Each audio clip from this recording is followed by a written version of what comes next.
마태복음 8장 14절과 15절 두 구절만 보도록 하겠습니다. 우리 찾으셨으면 한 목소리로 읽겠습니다. 같이 읽겠습니다. 시작.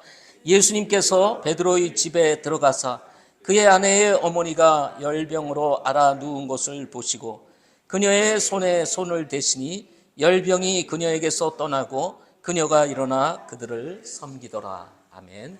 기도하시겠습니다. 좋으신 아버지 하나님, 오늘 복된 주일 허락하여 주시고 저희들 이곳저곳에서 모여 함께 주님을 예배할 수 있게 하심에 감사를 드립니다. 이 예배를 통해서 우리 하나님 홀로 영광을 받으시고 주님께서 우리에게 주신 말씀에 집중케 하셔서 우리가 이 땅에서 어떻게 살아야 하는지 배우는 귀한 시간 될 수 있도록 축복해 주시옵소서. 모든 것을 주님께 의뢰하오며 우리 주 예수 그리스도의 이름으로 기도하옵나이다. 아멘. 자리에 착석하시겠습니다. 오늘은 예수님을 만난 사람에게 일어나는 변화라는 제목으로 말씀을 같이 나누도록 하겠습니다.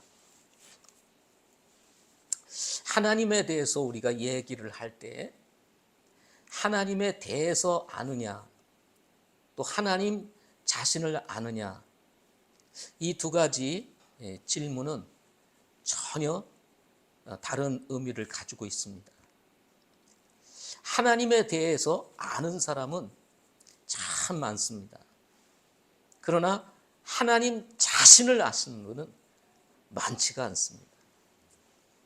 이 하나님 자신을 안다는 것은 하나님을 경험함으로 인해서 알 수가 있는 것이기 때문에 그렇습니다. 경험된 지식과 경험되지 않은 지식은 전혀 다른 것입니다. 따라서 하나님을 안다라고 이렇게 말할 때 하나님에 대해서 아는 것인지 아니면 하나님을 경험해서 아는 것인지 우리가 구분해 볼 필요가 있는 것입니다. 그렇다면 적어도 우리는 하나님에 대해서 아는 것이 아니라 하나님을 경험적으로 아는 사람들입니다. 동의하시죠? 그렇다면 하나님을 이렇게 경험적으로 아는 사람에게 있어서 나타나는 몇 가지 증거가 있습니다. 정말 하나님을 경험적으로 아는 사람인지 아닌지 몇 가지 증거가 있는데, 하나의 증거는 뭐냐면 하나님을 아는 사람은 하나님께 집중한다는 것입니다. 하나님을 아는데 하나님에게 집중하지 않는다? 그것은 하나님을 모른다는 것입니다. 하나님을 아는데 모르는 것처럼 지낼 수는 없잖아요. 그냥 막연한 지식과 하나님을 아는 것은 전혀 다르기 때문에 그렇습니다. 그래서 어떤 사람은 말하기를 하나님을 진정으로 안다면 기도한다라고 얘기를 합니다. 기도한다는 것은 바로 하나님을 아는 나의 믿음의 표현이기 때문에 기도할 수밖에 없다, 이렇게 이야기를 하는 것입니다. 그래서 하나님을 아는 사람은 기도하게 되는 것입니다. 그런가 하면 또 하나는 하나님께서 이 우리 개인과 그리고 이 세계의 역사를 주관하시고 설계하시는 분이시라는 것을 믿는다는 것입니다. 뿐만 아니라 그분께서는 자신이 가지고 있는 그야말로 하나님의 시간표, 시작과 끝을 아시는 분이시라는 것입니다. 우리는 잘 몰라요, 사실은. 그러나 하나님은 정확하게 시작을 아시고 그리고 그 과정을 아시고 그리고 끝을 아시는 분이시다. 왜? 그분이 계획하고 설계하시기 때문에 그렇습니다. 따라서 하나님을 아는 사람에게 나타나는 또 하나의 증거는 하나님의 계획대로 산다는 것입니다. 하나님의 뜻대로 살고자 한다는 것입니다. 왜냐하면 우리의 모든 것은 하나님의 계획 속에 들어가 있기 때문에 그렇습니다. 자, 우리가 잠언 말씀 잘 알잖아요. 우리가 계획할지라도 그 걸음을 인도하시는 분은 하나님이시다 하고 말씀을 했습니다. 따라서 정말 하나님을 아는 사람이라면 우리의 걸음, 우리의 계획, 이 모든 것을 하나님께 맡기게 되는 것입니다. 세 번째로는 담대한 믿음이 있다는 것입니다. 뭐요? 담대한 믿음. 하나님을 믿는다면 두려울 게 없잖아요. 세상이 우리의 목숨을 뺏어간다 할지라도 결국은 우리는 새로운 피조물이기 때문에 영원한 생명을 이미 소유하고 있기 때문에 지금 이 육신적인 생명은 아무것도 아니라고 생각을 하게 되는 것입니다. 따라서 우리에게는 진정한 의미에서는 두려움이 없습니다. 이 세상에 대한 두려움이 없습니다. 육신적인 것이 있기 때문에 두려움이 찾아올지라도 영적인 의미에서는 사실 이미 두려움은 우리에게서 사라진 것입니다. 예수님을 믿고 구원받는 순간. 따라서 이러한 믿음 속에서 우리는 이 세상에 대하여 담대할 수 있게 된다는 것입니다. 그 증거가 성경에 많이 나타나 있지만 다니엘과 같은 사람이라고 할 수가 있을 것입니다. 목숨의 위협을 받는 순간 속에서도 예루살렘을 향해서 기도하고 있는 다니엘의 모습을 보시기 바랍니다. 모든 사람들이 그를 죽이기 위해서 음모를 꾸미고 있는 상황 속에서도 그는 개의하지 아니하고 예루살렘을 향하여 창문을 열고 기도했던 것을 보게 됩니다. 물론 위기에 빠집니다. 사자굴 속에도 들어가요.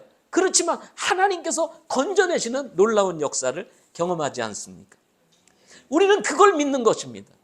위기에 빠진다 할지라도 우리가 하나님에 대한 온전한 믿음을 가지고 있다면 하나님 우리는 이 시대에도 지금 우리가 살고 있는 현실 속에서도 건지실 수 있다고 믿는 것입니다.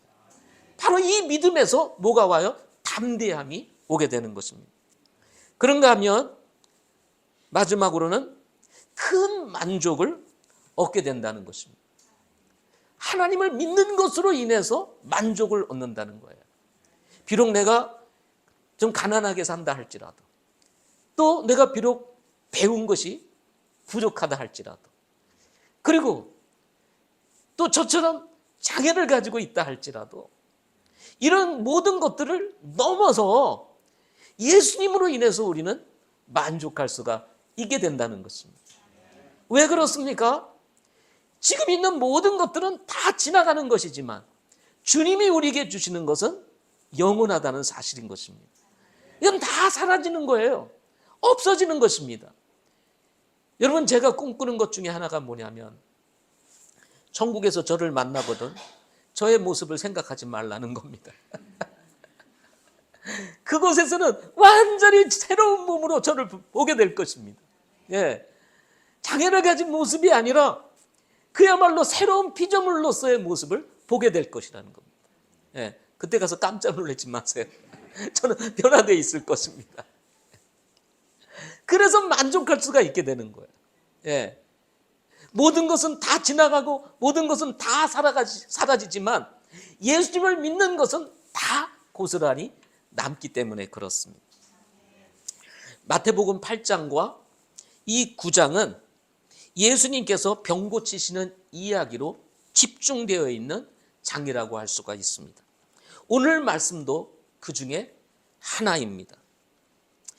그런데 이 8장과 9장을 묵상하면서 하나님께서 우리들에게 주시고자 하시는 메시지가 뭘까? 이걸 한번 생각해 보았습니다. 그것은 뭐냐면 인간은 연약하다는 것입니다. 이 8장과 11장까지는 사실 예수님의 그 병 고치는 사역이 이어지는 것을 보게 되는데 특별히 8장과 9장에 집중되어 있습니다. 이 사실들을 통해서, 이 사건들을 통해서 주님께서 우리에게 말씀하시고자 하시는 메시지는 뭘까? 여러분 뭐라고 생각하세요? 저는 그 중에 하나가 인간은 참으로 연약한 존재다. 한때는 강건하고 한때는 튼튼하고 한때는 잘 나가는 것처럼 보인다 할지라도 이렇게 사람이 연약해질 수 있다는 사실을 우리에게 말씀하고 싶은 것입니다. 사람은 언제 겸손해질까요? 약할 때 겸손해집니다. 약할 때 겸손해져요. 자신이 무언가를 할 수 있다고 생각을 하면 마음이 높아요. 생각이 높아요. 그리고 말 잘 안 들어요. 남의 말 잘 안 듣습니다. 귀를 콕 닫고 자기 생각에 딱 집중되어 있는 것을 우리가 뭐 살면서 경험하지 않습니까? 그런데 사람이 한번 딱 꺾이는 순간, 아, 인생이라는 것은 이렇게 연약한 것이구나 하는 것을 생각하게 되면서 사람이 순수해집니다. 순수해지면 비로소 어떻습니까? 다른 사람의 이야기가 들려요. 저희 집사람 언니가 있습니다. 언니의 남편이 저에게는 동서지간인데요. 이분이 아주 깐깐하신 분입니다. 강직하고요. 남의 말 잘 안 듣고요. 자기 생각이 아주 뚜렷한 분입니다. 성이 신씨인데 아주 신나게 사시는 분이라고 할 수가 있습니다. 자기 멋대로 신나게 사시는 분입니다. 그러니까 제가 뭐 이제 이 동서의 그 이제 아내 되는 분의 이제 그 동생의 남편이잖아요. 그러니까 제가 좀 어리잖아요. 그러니까 저를 어떻게 하겠어요? 제가 목사라 할지라도 무슨 얘기를 해도 이게 목사들이 예를 들어서 지금 뭐야 부정적인 그 얘기들이 많지 않습니까? 그러니까 저 옆에서도 막 비판을 합니다. 뭐 목사도 다 그렇고 뭐 그러면서 막. 근데 제가 뭐 형님인데 거기다가 뭐라고 하겠어요? 예? 알겠습니다, 형님. 뭐 이러면서 그냥 넘어갑니다. 넘어가. 그런데 어느 날 갑자기 소식이 전해져 왔습니다. 무슨 소식이 전해져 왔냐면 병원에 입원했다는 소식이 전해진 거예요. 그래서 뭔 일인가 했더니 결핵에 걸린 거예요. 결핵이. 그 결핵에 걸렸는데 병원에 입원할 정도면 그거 심각한 거잖아요. 그래서 제가 병원에 신방을 갔습니다. 신방을 병문안을 갔어요. 병원에 누워 있더라고요. 그래서 형님 이게 무슨 일이세요? 아니 어쩌다가 이렇게 되셨습니까? 그러게 그러더라고요. 그래서 제가 그래도 명색이 목사인데 갔다가 그냥 올 수는 없잖아요. 그래서 형님 제가 기도를 하겠습니다. 그랬더니 거절을 할 거라고 저는 생각을 했어요. 이 형님이 거절을 할 거라고 생각을 하면서 그래도 용기를 내어서 그래도 명색이 목사인데 왔다가 그냥 갔다 그러면 되겠어요? 그래서 제가 기도를 하겠습니다. 그랬더니 하라는 거예요. 그래서 제가 형님을 꼭 붙잡고 기도를 했습니다. 그랬더니 기도를 딱 끝나고 눈을 떴는데 형님의 눈에서 눈물이 그러는 거예요. 그런 분이. 그래서 사람이 강한 것 같아도 이렇게 약해지니까 순수해지고 이 작은 동서의 기도에도 눈물을 흘리는구나 하는 것을 보게 되었습니다. 물론 이후로 치유가 된 다음부터 다시 원상태로 돌아갔지만 사람이 초심을 가져야 돼. 연약했을 때 자신의 모습을 볼 줄 아는 사람이 겸손한 사람이거든. 그런데 이제 나니까 다시 돌아갔습니다. 다시 돌아갔어. 제가 그때 얘기를 했습니다. 형님 꼭 예수님을 믿으세요. 알겠네 그러더라고요. 그냥 이제 치유받고 가니까 뭘 알겠네가 어디 있어요. 모르겠네가 돼버리고 말았습니다. 베드로의 장모님의 모습은 초라한 인간의 단면을 보여주고 있는 모습이라고 할 수가 있습니다. 오늘 말씀은 베드로의 그 유명한 베드로의 장모가 열병으로 앓고 있다가 주님이 찾아가셔서 만나 주심으로 고침받은 이야기가 본문에 나와 있습니다. 여러분 장모니까 베드로 아내의 어머니 아닙니까? 어머니 하면 떠오르는 단어가 있지 않습니까? 위대함. 그래서 어머니는 위대하다는 말이 있지 않습니까? 자녀를 낳고 그리고 기르고 그리고 성인이 될 때까지 이 모든 것을 책임지는 이 어머니는 참 위대하다. 낳은 것도 이게 보통 일이 아닌데요. 그 똥기저귀 갈고 사실 그 짜증도 부리고 울고 하는 아이, 인내하면서 참아내면서 그 아이를 양육하는 우리 큰딸을 보더라도, 야, 내가 기를 때는 안 그런 것 같은데 시집 가서 그래도 잘하네, 이런 생각을 가지면서, 야, 어머니가 되면 이게 다 달라지는구나, 이런 생각을 가지게 되었습니다. 사실 이 부모님이 자녀를 낳고 기르는 이 과정은 돈으로 계산할 수 없는 엄청난 대가를 지불해야만 가능하리라고 하는 것입니다. 그래서 어머니의 은혜는 뭐예요? 바다보다 넓고 하늘보다 높다, 이렇게 말을 하게 되는 것입니다. 그런데 이렇게 강한 어머니, 이렇게 위대한 어머니가 그 균에 전염이 돼가지고 지금 열병을 앓고 죽느냐 사느냐, 이 생사의 문제를 가지고 누워있는 겁니다. 의사인 누가는 베드로의 장모의 병이 중하였다라고 누가복음 4장 38절부터 39절에 기록하고 있습니다. 그냥 간단한 열병이 아니라 생사를 가름할 수 있는 심각한 열병에 걸려있는 상황이라는 것입니다. 모든 것을 아시는 주님께서 베드로의 이 장모의 열병을 고쳐주기 위해서 그 집을 방문하는 것으로 볼 때도 이 베드로의 이 장모님의 이 병은 심각하였음을 우리가 짐작할 수가 있다는 것입니다. 병에 걸려 죽음을 앞에 두고 있는 이 어머니의 모습, 이것은 연약한 인간의 대표적인 모습이다라고 할 수가 있을 것입니다. 제가 우스갯소리로 얘기하니까 잘 들었어요. 천하의 천병성이도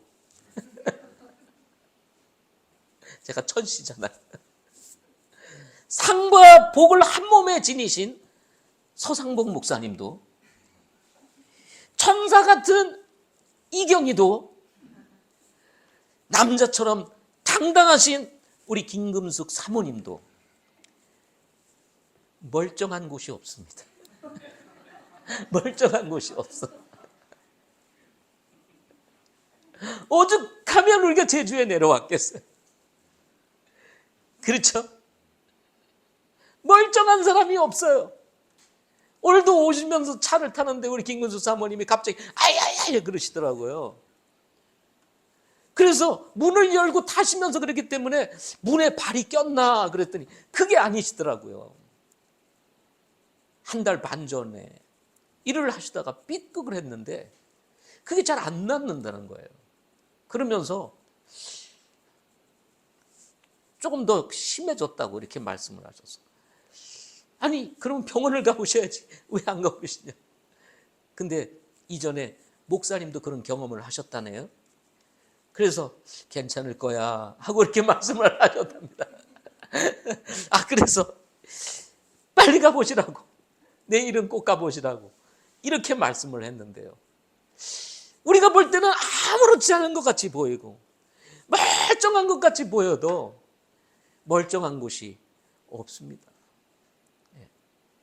우리가 다 강건한 것 같이 보여도요, 속에서 무슨 일이 일어나는지 아무도 몰라요.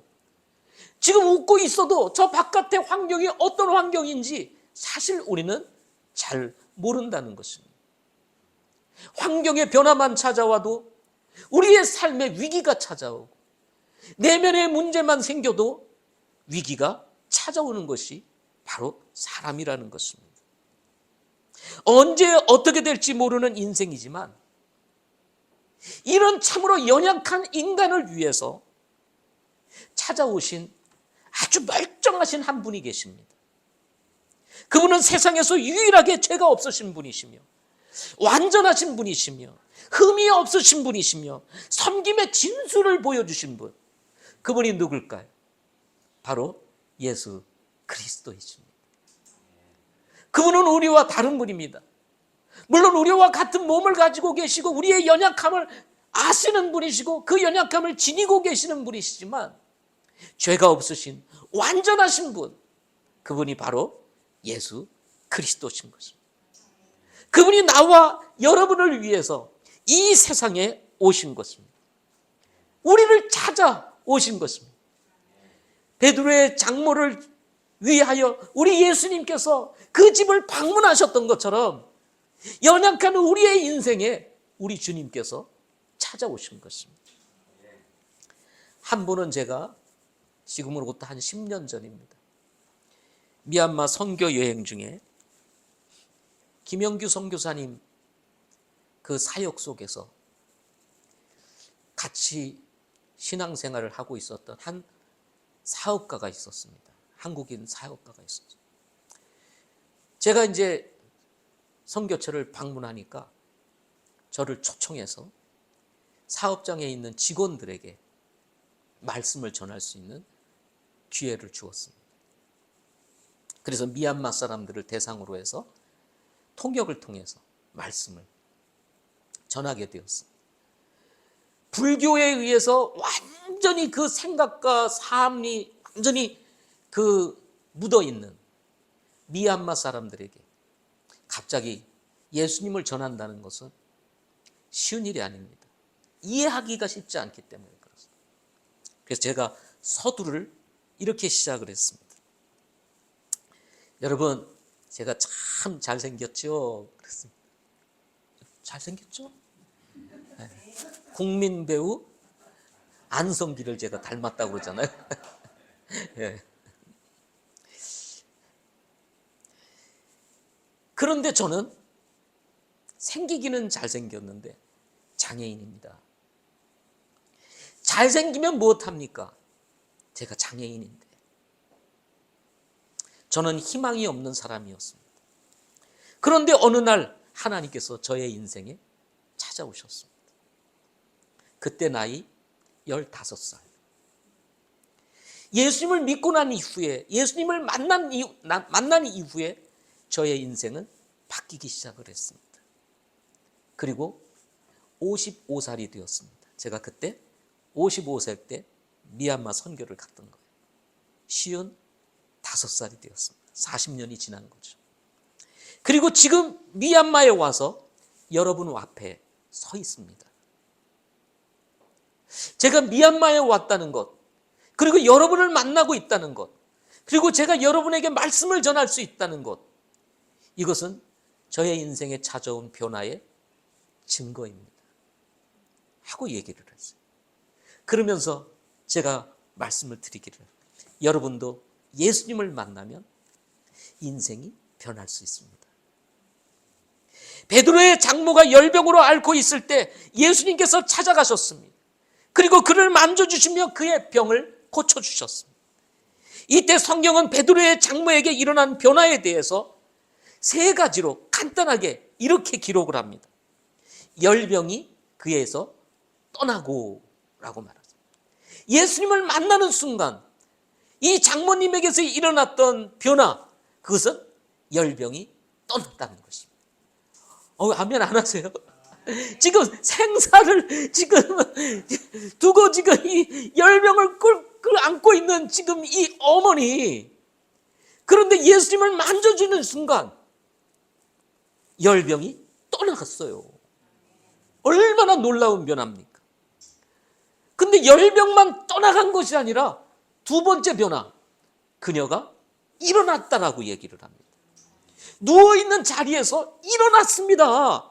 그것은 그 어머니가 나았다는 증거였습니다. 누워있었던 어머니가 자리에서 일어나, 이것은 그 당시에 있었던 그 주변에 있었던 제자들과 그리고 베드로의 가족들이 얼마나 놀라운 사건이었겠습니까? 기적이었습니다. 만지는 순간 일어난 변화였습니다. 3번째 변화, 일어난 그 장모님이 어떻게 했습니까? 예수님을 섬겼다 하고 성경은 기록하고 있습니다. 예수님을 만난 후 더 이상 열병의 지배를 받지 않았습니다. 더 이상 누워있을 필요가 없었습니다. 그녀는 자리에서 일어났습니다. 그리고는 자신의 병을 고쳐주신 예수님과 그분의 일행을 섬기기를 시작하였습니다. 수많은 기적 사건이 성경에 기록되어 있습니다. 그 기록들 중에서도 어떻게 보면 가장 짧은 구절인지도 모르겠습니다. 2구절로 압축이 되어 있습니다. 그래서 쉽게 지나치기 쉬운 말씀이 바로 오늘 말씀이라고 할 수가 있습니다. 그러나 이 2구절을 가만히 들여다보면 정말 놀랍지 않습니까? 조금 전까지만 하더라도 생사를 알 수 없었던 분이 자리에서 일어나 예수님과 그분과 한 일행들을 섬기고 있는 한 어머니의 모습.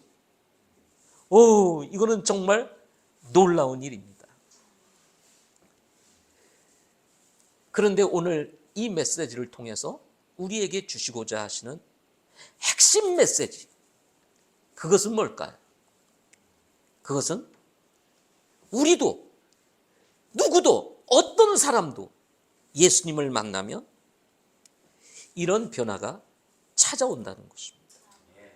그리고 예수님은 베드로의 장모처럼 연약한 사람들을 찾아가신다는 것입니다. 단순히 열병이 아니라 죄의 질병에 걸려 영원히 죽을 수밖에 없을 때에 예수님께서는 저와 여러분의 인생에 찾아와 주셨습니다. 그분은 말씀을 통해서 우리를 죄에서 구원하여 주시고 영원한 생명을 주셨습니다. 한 번 죽는 것은 사람에게 정한 것이지만 후에는 심판이 있다고 하는 이 분명한 말씀을 잊은 듯이 우리의 모든 죄들을 등 뒤에 던져버리시고 우리를 지배하지 못하도록 우리를 변화시켜 주셨습니다. 열병에서 고침을 받은 베드로의 장모에게 베푸신 하나님의 은혜, 그것도 크지만 그보다 더 큰 은혜가 바로 죄의 병에서 치유받은 은혜인 것입니다. 질병이라고 하는 것은 낫지만 다시 베드로의 장모는 어떻게 했을까요? 또다시 죽음을 경험해야 됐습니다. 그러나 예수님 믿고 구원받는 순간 진정한 죽음은 우리에게 없는 것입니다. 여기에서 주목해야 할 한 사실을 우리가 짚고 넘어가야 합니다.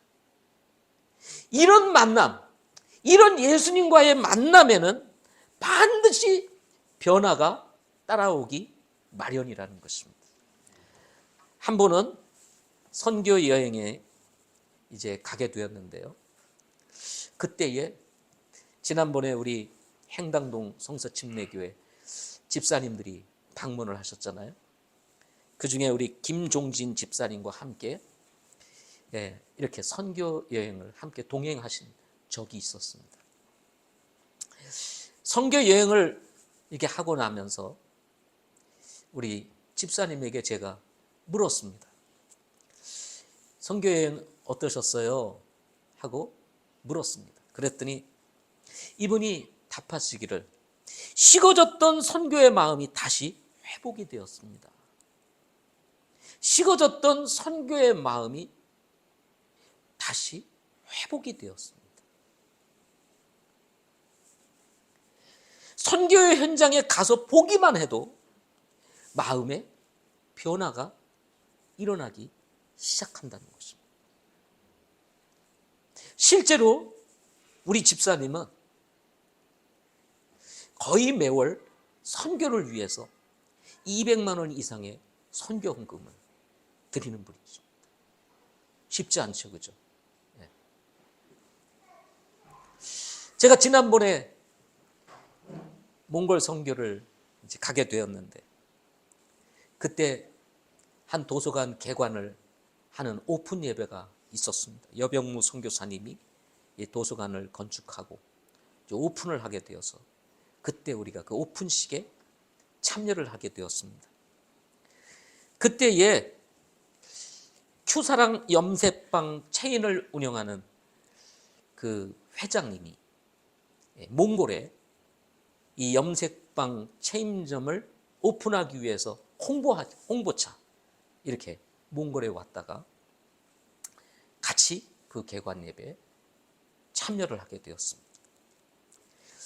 그러면서 이제 다 예배가 끝난 후에 밖에 나와가지고 얘기를 하다가 서로 기도를 하는 시간을 이렇게 가지게 되었습니다. 헤어지기에 앞서서 바깥에서 기도를 하게 되었는데, 이제 염색방, 큐사랑 염색방 회장님에게 한 말씀 하시라고 그러니까, 몽골의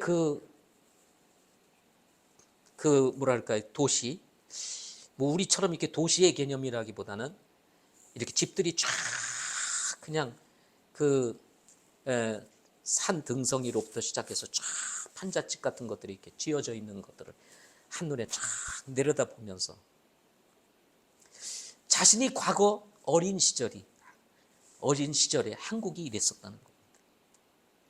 근데 한국은 지금 너무나 잘 살고, 지금 몽골에 와보니까 과거에 자기 어린 시절의 모습과 같은 그런 모습을 바라보면서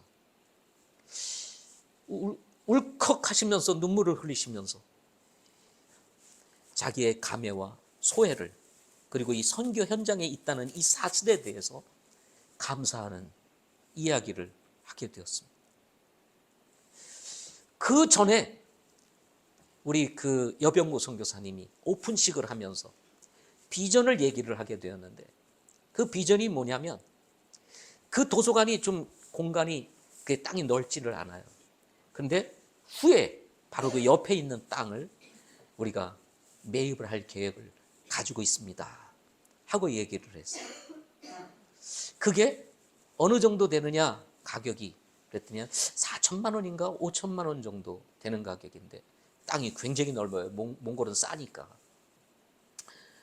그러면서 이분이 이제 딱 기도하고 그런 얘기를 딱 하면서 자기가 2천만 원을 이 땅을 구입하는데 헌신을 하겠습니다, 딱 그러는 거예요. 아내도 옆에 있다가 같이 울고,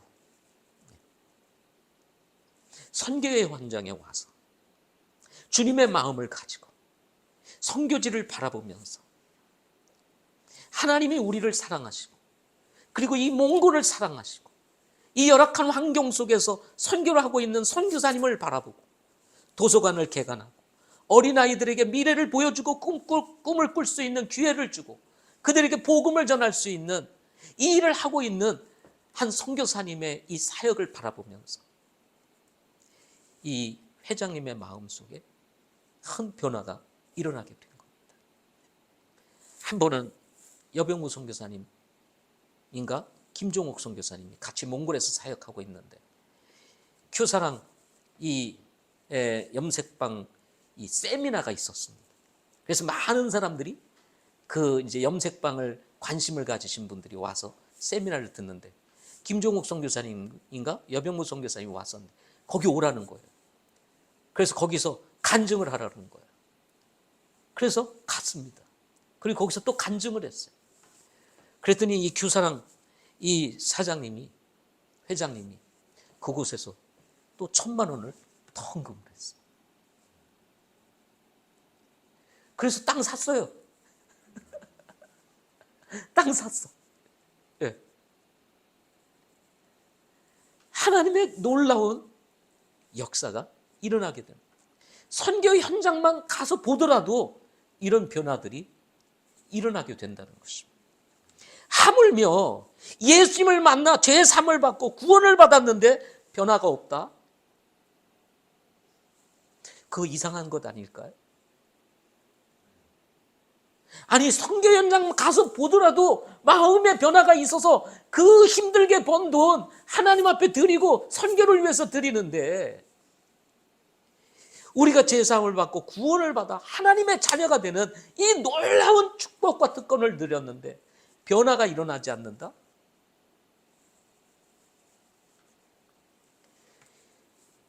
우리에게 일어난 변화는 너무나 놀라운 변화, 새로운 변화, 영원한 안전, 미래, 모든 것이 변했습니다. 아멘. 예수님을 믿음으로 인해서 우리의 인생은 완전히 바뀌었습니다.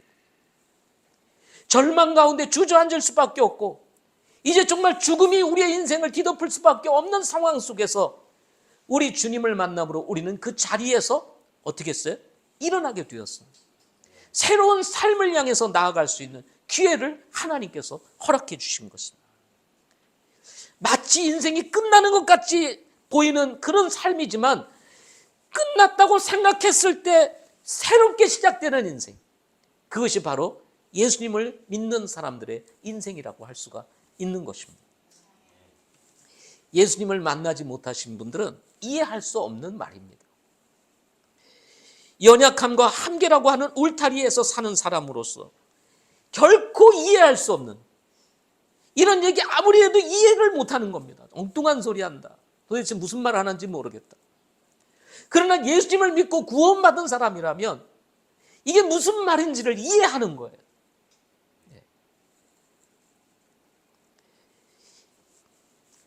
사람이 살면서 이 연약함이라고 하는 것, 그리고 인간이 가지고 있는 이 한계라고 하는 울타리는요, 나이가 들면 들수록 점점점 우리의 인생을 조여옵니다.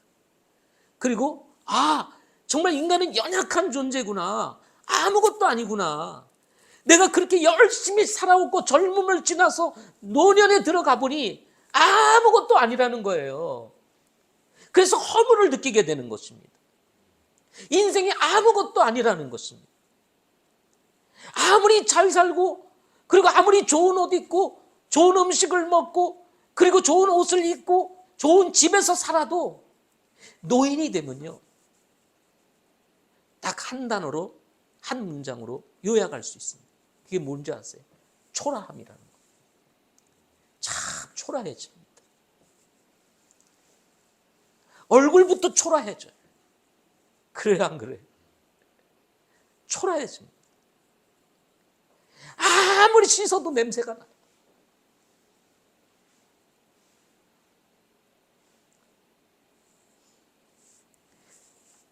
이런 우리들이 예수님을 믿고 변화가 된 겁니다. 새 사람, 새로운 피조물, 새로운 혈통으로 거듭난 거예요. 베드로의 장모의 열병을 고치신 예수님은 이렇게 우리의 인생에도 찾아오셨습니다. 그분은 우리를 사랑하시는 분이십니다. 아멘. 뿐만 아니라 우리의 인생에 관심을 가지고 계시는 분이십니다. 솔직하게 얘기해서 예수님에 대해서 우리가 관심을 가지고 있는 것에 비하면 예수님은 우리에 대해서 훨씬 더 많은 관심을 가지고 있어요. 뭐와 같으냐? 부모가 자녀에 대해서 가지고 있는 관심과 자녀가 부모에게 가지고 있는 관심과 비교할 수 있다고 생각합니다. 부모는요, 자녀는요, 부모에 대해서 별로 관심이 없어요. 특별한 문제가 없는 한 별로 관심이 없어요. 그런데 부모는 문제가 없어도 항상 관심이 많습니다. 제가 장례 때문에 1박 2일 짧은 시간에 잠깐 올라갔다가 이제 내려오게 되었는데요. 지난 주간에 우리 집사람이 뭐라는 줄 아세요? 저 레드향을 우리 서목사님이 좀 주셨는데 저거 갖다 주면 애들이 좋아할 텐데. 무슨 말이에요? 가져가라는 거죠. 남자들의 특징 얘기해 보세요. 뭐 가지고 가고 뭐 들고 다니라 싫어하죠? 그죠? 그 뻔히 알면서 가져갔으면 좋을 텐데. 이게 부모라는 거지, 이게. 자녀들은 과연 그럴까? 아니죠. 조건을 따지지 아니하시는 분, 우리 하나님이시고 언제든지 만나주시는 분, 하나님이십니다. 지금의 상태와 상관없이 만나주시는 분, 내 영적인 상태와 상관없이 우리에게 다가와 주시는 분, 내가 잘못해도 제가 잘못했습니다 하고 가면 기꺼이 우리를 받아주시는 분, 조금 이쁘다 싶으시면 우리가 생각하는 것 이상으로 우리의 삶을 높여주시는 분, 결코 그분은 나와 여러분을 거절하지 아니하시는 분이십니다. 이런 분을 만나고도 변화가 안 일어난다? 뭐라고 그랬죠? 기적입니다. 기적. 어떻게 이런 분을 만나고 변화가 안 일어나?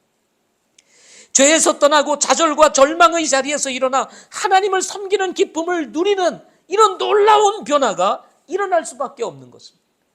그래서 베드로의 장모가 열병이 떠나가고 자리에서 일어나서 딱 보니 예수님과 그 일행들이 와 있는 거예요. 자연스럽게 이 마음속에서 무엇이 일어났겠어요? 아, 내가 이 놀라운 분, 나를 고쳐주신 분, 내가 섬겨야 되겠다. 그래서 섬기는 일을 하게 되었던 것입니다. 그 섬기는 일이 무엇이겠어요? 아마도 당연히 그 시절에 보면은 뭐 차를 내오든지 음식을 내오든지 했을 것이 틀림이 없지 않겠어요? 예? 뭐 지금처럼 차가 뭐 이렇게 넘쳐나는 것도 아니니까 제가 볼 때는 틀림없이 차 대신 음식을 준비하셨을 거라는 생각을 갖습니다.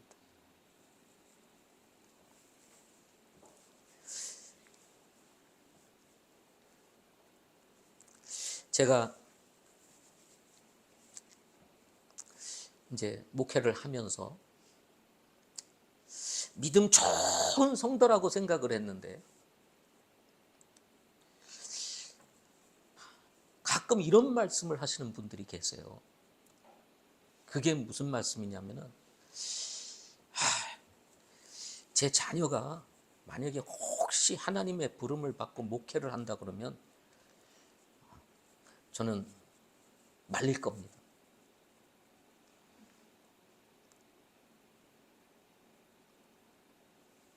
이렇게 말씀하시는 분들이 계세요. 아니, 소명을 받고 주의 종이 된다 그러면 어떻게 해야 돼요? 쌍수를 들고 환영을 하면서 가문의 영광이라고 얘기를 해야 되는데 그거는 너무 힘든 일이라 안 된다는 거예요. 그래서 우리 목사님들 사이에서 조크가 있는데요. 목회자를 힘들게 하는 분이 계시면은 아주 은혜롭게 가서 이런 말을 하라는 겁니다. 어떤 말을 하냐면 저기 형제님 아니면 집사님 또 자매님 보니까 아드님이 참 믿음이 좋은 것 같아요. 목회자가 되었으면 좋겠어요. 제가 기도하겠습니다.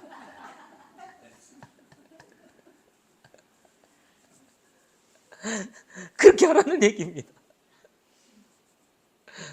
뜨끔한 얘기가 아니겠어요? 자기 자녀가 목회자가 된다면 얼마나 기가 막힌 일이겠어요. 네. 그러나 제가 예수님을 믿고 난 이후에 저에게 찾아온 새로운 변화 중에 하나는 섬기는 것이 기쁨이요, 축복이요, 특권이라는 것입니다. 그리고 이 제주가 아름답다 해도 섬기는 것만큼 아름다운 것이 없습니다. 동의하세요? 섬김이 아름다운 것입니다.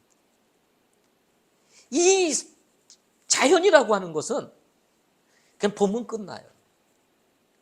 그러나 섬김이라고 하는 것은 계속 우리의 마음과 영혼 속에 울림이 있습니다. 그 아름다움이 계속 내 마음을 파동을 치면서 움직인다는 거예요.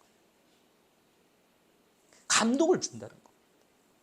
그리고 섬김은 또 다른 섬김으로 이어지게 만든다는 거예요. 뭐 제가 가끔 얘기하지만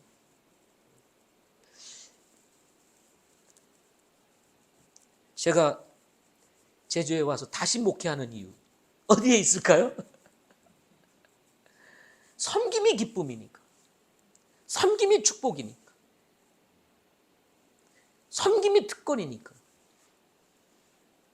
세상 말로 이것이 개고생이라면 누가 하겠어요? 기쁘니까 하죠. 서 목사님이 왜 안 올라가시겠어요? 기쁘니까요. 즐거움이 있으니까. 저도 마찬가지다. 우리가 이제 여름에 몽골 선교를 계획하고 있습니다. 우리 서귀포 지체들 다 함께 지금 몽골을 우리 갈 계획을 갖고 있습니다. 오늘 처음 들으신 분도 있죠? 그죠? 한번 계획해 보시기 바랍니다. 6월 마지막 주간입니다. 몽골 선교를 가려고 하는 이유 무엇일까요? 물론 당연히 선교해야죠. 우리가 이 땅에서 교회가 가지고 있는 사명, 우리 또 성도들이 구원받은 성도들이 가지는 사명이 있다면 그건 선교입니다. 그런데 그냥 단순히 선교다? 아니에요. 가서 몽골 사람들을 돕는다? 선교한다? 그 차원도 있지만 실제로 가면 심령의 부흥이 일어나는 사람들이 누군 줄 아세요? 바로 선교에 참여한 사람들.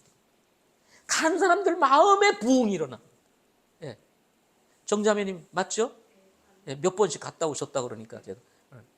가면 내 안에 부흥이 일어나요. 기쁨이 생겨요. 감사가 생겨요. 순전함이 생깁니다. 순수함이 생겨납니다. 다시 나 자신을 돌아보면서 내가 어떻게 주님을 섬겨야 되는지를 다시 생각하게 만든다는 거죠. 사실요, 가면 힘들어요. 먹는 것도 사실 이게 다르죠. 많이 돌아다니죠. 피곤합니다. 차도 많이 타요. 예? 또 돈도 많이 들어가요. 가면은 다 우리 돈 써야 됩니다. 우리 목회자들이 세미나 수련회 인도하러 가면 그 수련회 비용, 세미나 비용 다 가지고 갑니다. 몽골 사람들이 그거를 할 수 있는 여건이 안 돼요. 다 무료로 합니다. 그 돈 들여서 그 힘들게 가가지고 그 몽골의 아름다운 풍경 제대로 구경도 못하고 세미나 끝나면 그럼 바로 또 날라옵니다. 예. 근데 왜 그럴까요? 섬김이 축복이니까. 섬김이 특권이니까. 그리고 그것을 통해서 영혼들이 구원받고 변화되고 세워지는 것을 보면 그게 아깝지가 않은 겁니다. 감사가 되는 거예요. 저는 이번 여름 몽골 단기 선교를 통해서 우리 참여하는 모든 분들이 이 기쁨을 한번 함께 누릴 수 있는 복된 시간이 될 수 있기를 소망합니다. 네.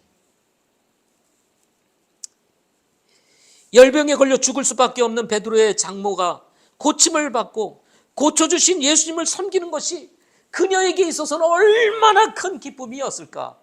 여러분 한번 생각해 보시기를 바랍니다. 병고침을 받고 살았다는 사실 이 한 가지만으로도 예수님을 섬기는 것이 감사요, 기쁨이요, 축복이었을 것이라는 생각을 가집니다. 억지로, 인색함으로 했을까요? 아닙니다. 저는 기쁨으로 했다고 믿습니다. 자원함으로 했다고 믿습니다.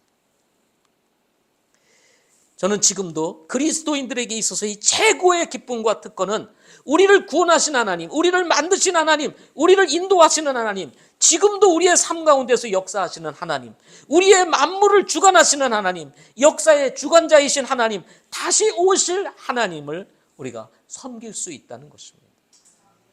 저는 이 축복을 25년도 한 해 누릴 수 있기를 소망합니다. 혹시나 아직 예수님을 알지 못하는 분들이 있다면 주님을 만나 구원받고 변화를 받아서 이 섬김의 자리에서는 즐거움이 있으시기를 바랍니다. 기도하겠습니다.